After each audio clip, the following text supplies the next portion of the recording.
नमस्कार my viewers. आज मैं जिस लीगल टॉपिक पे बात करने जा रहा हूँ वो है चेक बाउंस। जी हाँ, चेक बाउंस होता है हर किसी का, तो वो अपने अमाउंट की रिकवरी कैसे कर सकता है, उसके क्या तरीके हैं, तो मैं आपको बताना चाहूँगा। लेकिन मैं उससे पहले चाहूँगा आप सभी मेरे इस चैनल को सब्सक्राइब कर लें, जिस जाकि जो भी मैं वीडियो इन फ्यूचर अपलोड करता हूँ अपने यूट्यूब पे, तो आपको इन्फॉर्मेशन लीगली पहुँच सके। बहुत से लोगों को नहीं पता है लॉ क्या है, कैसे उनके लिए क्या सुविधा बनी है। मेरे द्वारा दी जाने वाली जानकारी से आपको बहुत ज़्यादा मदद मिलेगी। अगर किसी का चेक बाउंस होता है और जिस पर्सन ने या जिस इंसान ने आपको चेक दे रखा है वो चेक बाउंस होने के बाद पैसे देने से मना करता है, इग्नोर कर रहा है, आप उसको लगातार फ़ोन कर रहे हैं, तो आप उससे अपना अमाउंट कैसे रिकवर कर सकते हैं? क्योंकि चेक तो बाउंस हो गया, पेमेंट तो आपको मिली नहीं है और वो बंदा आपका फ़ोन भी नहीं उठा रहा, आपको इग्नोर कर रहा है। अगर आप उसके घर पे जाते हो लेने के लिए या ऑफिस पे जा रहे हो तो आपसे लड़ाई झगड़ा कर रहा है, तो आप क्या कर सकते हैं? कानून में क्या प्रावधान है उसके लिए? आप उसके दो तरीके हैं रिकवरी के।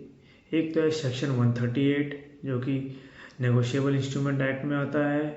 दूसरा है ऑर्डर 37 जो कि सीपीसी में आता है। आप दो तरीके रिकवरी कर सकते हैं। सेक्शन 138 क्रिमिनल में प्रोसीडिंग्स में आता है और ऑर्डर 37 आता है सिविल रिकवरी में। दोनों में डिफरेंस इतना है, अगर आप क्रिमिनल केस फाइल करते हैं तो उसमें सामने वाली पार्टी को पनिशमेंट होती है plus double to the cheque amount जो है वो आपको मिलता है। फॉर एग्जांपल अगर आपका चेक 1 लाख का है तो आप जब एंड ऑफ द डे जब केस आप जीतेंगे आपके फेवर में डिसाइड हो जाएगा, आपको डबल अमाउंट मिलता है और साथ में सामने वाली पार्टी को पनिशमेंट भी मिलती है, जिसमें मैक्सिमम पनिशमेंट जो है वो है 2 साल की।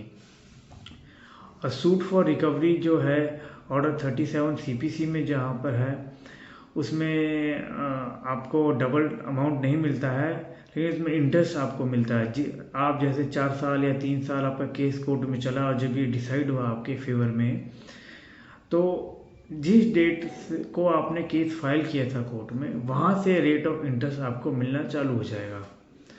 9%, 10%, 11%, जो भी कोर्ट डिसाइड करती है, जज के ऊपर डिसीजन होता है कि वो कितना रेट ऑफ इंटरेस्ट डिसाइड करे आपके अमाउंट पे। तो ये दो तरीके हैं। बेनिफिट तरीका यही है कि हम 138 में केस फाइल करते हैं क्योंकि इसमें जेल जाने के डर से सामने वाली पार्टी जल्दी पैसा दे देती है।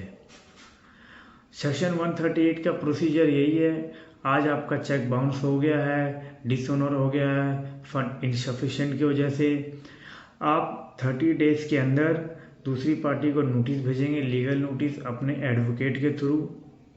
उसके बाद 15 दिन का वेटिंग पीरियड वेट करेंगे, फिर वहाँ से 30 डेज़ दोबारा काउंट होगा कोर्ट में केस फाइल करने के लिए।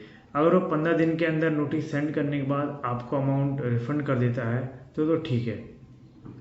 अगर वो अमाउंट नहीं रिटर्न करता है तो आप अगले 30 दिन के अंदर कोर्ट में केस फाइल कर सकते हैं उसके रिकवरी के लिए।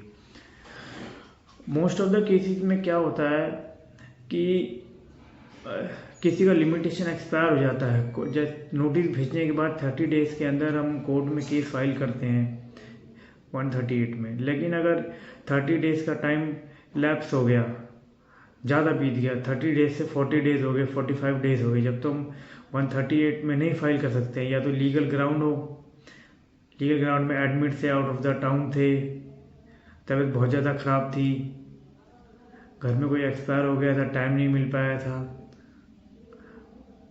ये हफ्ता या 10 दिन का इतना टाइम एक्सटेंड हो जाता है, मिनिमम 10 डेज। अगर ये इससे ज़्यादा होता है तो क्या करें? तो हम सिविल सूट में जाते हैं जो ऑर्डर 37 है उसमें फाइल करते हैं, क्योंकि उसमें लिमिटेशन ज़्यादा है। उसका तरीका ये आपको 138 का टाइम लैप्स हो गया है तो आप सिविल सूट में रिकवरी फाइल करिए। पर डिफरेंस यही है, 138 के केस में सामने वाली पार्टी जेल जाने के डर से जल्दी पैसा दे देती है, सेटलमेंट कर लेती है आपसे आके, हाँ जी ठीक है हम इतना पैसा 1 लाख का आपका चेक था, चलो जी 1,20,000 रुपये ले लो आप, हम सेटल कर रहे हैं, कोर्ट में नहीं लड़ना चाह रहे केस। और सिविल केस में ऐसा नहीं होता है, ज़्यादातर लोग नहीं करते हैं सेटल, प्रॉपर केस ही लड़ते हैं। तो ये दो डिफरेंस है। अगर आपका चेक बाउंस हो गया है, आप दूसरी पार्टी से कैसे रिकवरी करना चाहें अपना पैसा, तो दो तरीके हैं। सिविल में फाइल करना है, सिविल में करें, क्रिमिनल में फाइल करना है, क्रिमिनल में फाइल करें। बहुत से लोग हैं दोनों में, क्रिमिनल प्लस सिविल दोनों में फाइल कर देते हैं, जिससे जल्दी रिकवरी हो जाती है। सो आई होप कि मेरे द्वारा इन्फॉर्मेशन जो दी गई है आपको समझ आई होगी, और आप ज़रूर फॉलो करेंगे इस चीज़ को, और मेरे चैनल को सब्सक्राइब करें। मैं आपसे रिक्वेस्ट करना चाहूँगा ताकि मैं और भविष्य में ऐसी वीडियो बना सकूं और आपके पास ये सारी इन्फॉर्मेशन पहुंच सके। लीगली जो भी अपडेट आते रहेंगे लॉस द्वारा, वो मैं आपको देता रहूँगा। बहुत सारे लॉ पॉइंट बताता जाऊँगा जो आम लोगों को नहीं पता है। ये सारे लीगल लोगों को तो पता है जो लॉ बैकग्राउंड से हैं, लेकिन जो आम पब्लिक है उनको ये इन्फॉर्मेशन नहीं पता है। तो ये इन्फॉर्मेशन उन सबके लिए थी। Thank you for watching my video. I request please subscribe my channel. Thank you.